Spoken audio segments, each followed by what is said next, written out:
Hi welcome to our channel. ప్రస్తుతం మనతో పాటు దాము బాలాజీ గారు సీనియర్ జర్నలిస్ట్ ఉన్నారు. వారితో ఒకసారి మాట్లాడదాం. నమస్కారం సార్. కొడాలి నాని విషయంలో అంటే ఆరోగ్య పరిస్థితి బాగాలేదని చెప్పేసి ఏఐజీ హాస్పిటల్ నుంచి ముంబైకి షిఫ్ట్ చేశారు కదా, ఇప్పుడు ముంబై నుంచి అమెరికాకు షిఫ్ట్ చేయబోతున్నారంటూ కూడా వార్తలు వినిపిస్తున్నాయి సార్. మరి అంటే అంత తీవ్ర స్థాయిలో అతను హెల్త్ ఇష్యూస్ తో బాధపడుతున్నాడా?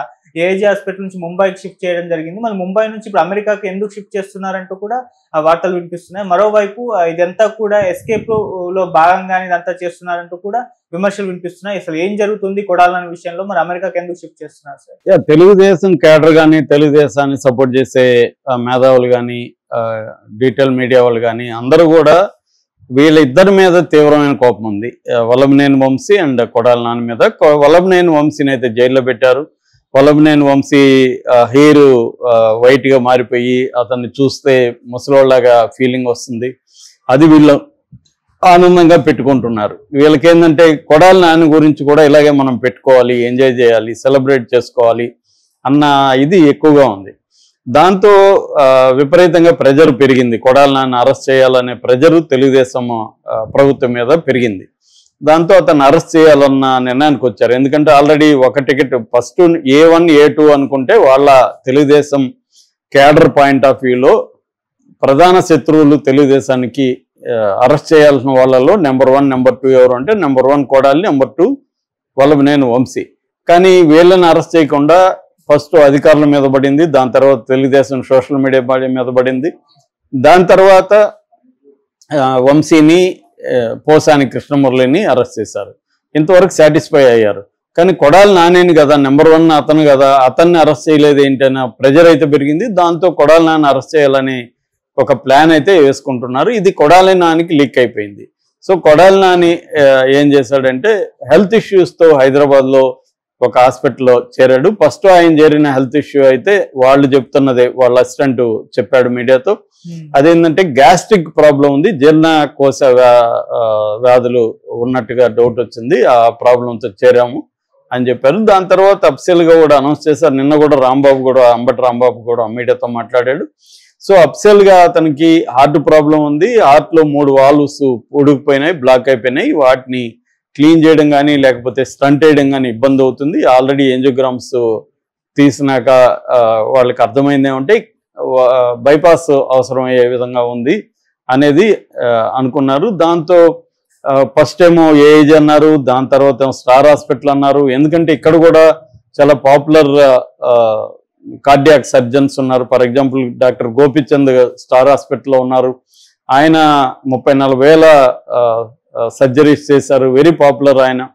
సో సక్సెస్ఫుల్గా ఆయన కార్డియోథొరాసిక్ సర్జన్గా పేరు ఉంది. ఆయనకి ఆల్రెడీ పద్మశ్రీ అవార్డు కూడా వచ్చింది. అందుకని ఆయన దగ్గర అనుకున్నారనేది ఫస్ట్ వార్త వచ్చింది. కానీ సడన్గా ముంబైకి ఎయిర్ లిఫ్ట్ చేశారు, సపరేట్ ఫ్లైట్ తీసుకొని ఎయిర్ అంబులెన్స్లో ఒక ఏఐజీ నుంచి 2 డాక్టర్లు వెళ్ళారు. మొత్తం 2 పైలట్లు కాకుండా మొత్తం 8 మందితో ఫ్లైట్ బాంబేకి వెళ్ళింది. అక్కడ తర్వాత దాని ఏమంటారు ఏషియన్ హార్ట్ ఇన్స్టిట్యూట్లో అడ్మిట్ అవుతున్నారు.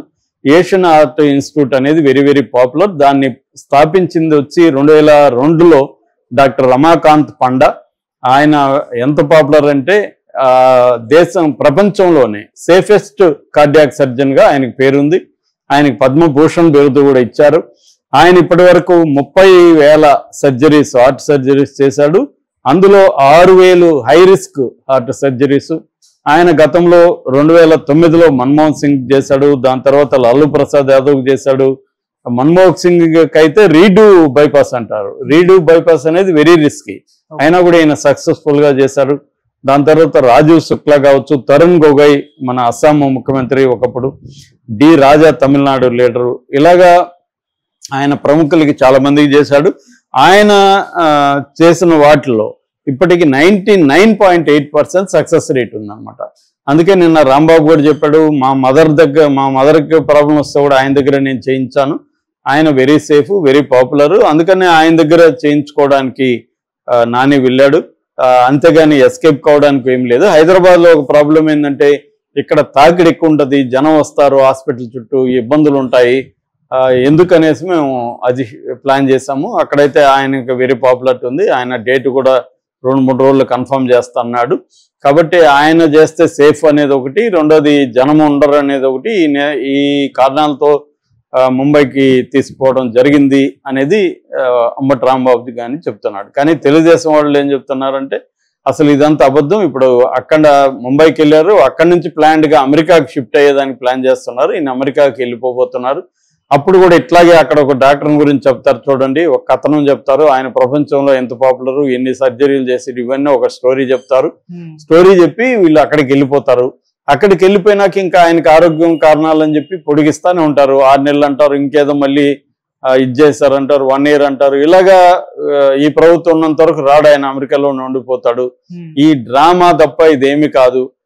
కాబట్టి ఈ ప్రభుత్వం డాక్టర్లని కన్సల్ట్ అవ్వాలి, ఆయనకి నిజంగా ఇది ఉందా లేదా అనేది ప్రభుత్వం చెక్ చేసుకొని, ఒకవేళ ఆయనకు హార్ట్ ప్రాబ్లం సివియర్గా లేదు, సర్జరీస్ అవసరం లేదు అనుకుంటే ఆయన అరెస్టులు చేయాలి. ఒకవేళ ఉన్నా కూడా హాస్పిటల్లో అయినా అరెస్ట్ చేసి అక్కడే పెట్టండి కానీ అరెస్ట్ అయితే చూపించాలి అన్న డిమాండ్లు అయితే తెలుగుదేశం మీడియాలో వస్తుంది.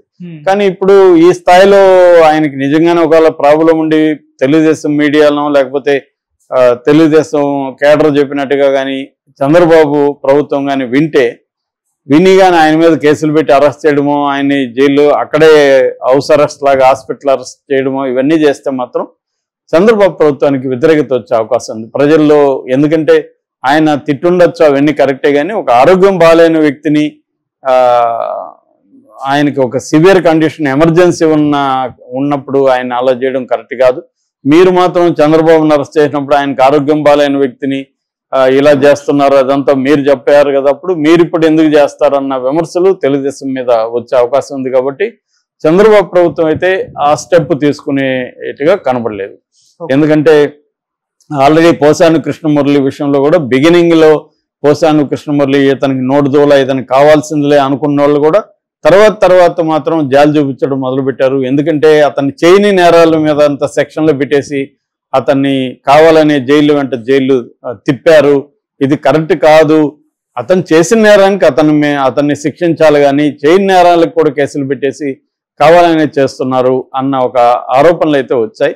సో చంద్రబాబు ప్రభుత్వం కూడా కొంత ఆచితూచి వ్యవహరిస్తుంది. అంటే ఎవరి విషయంలో ఎలాగా స్పందించాలి, దానివల్ల మనకు మైలేజ్ అంతా ఓన్లీ రివెంజ్ అనేది ప్రభుత్వాలకు ఉండకూడదు. ఎప్పుడూ కూడా ప్రభుత్వాలు కానీ పొలిటికల్ పార్టీలు కానీ రెవెన్యూ బేస్డ్ పాలిటిక్స్ అనేవి వాళ్ళకి అంతిమంగా నష్టమే చేకూరుస్తాయి. ఎందుకంటే ఒకరిని అరెస్ట్ చేయాలన్నా ఇంకోటి చేయాలన్నా దీని కాన్సిక్వెన్సెస్ ఏముంటాయనేది వాళ్ళు అన్ని వైపులా ఆలోచించుకొని దిగుతారు. చంద్రబాబు కూడా రెవెన్యూ పాలిటిక్స్ లో ఉండే వ్యక్తి కాదు. ఏ కుర్రాళ్ళు కాబట్టి ఈయనతో పోలిస్తే యంగ్ కాబట్టి పవన్ కళ్యాణ్కి ఉండొచ్చు, లోకేష్కి ఉండొచ్చు రెవెన్యూ అనేది, కానీ జగన్కి ఉంది అనేది అందరికీ తెలుసు.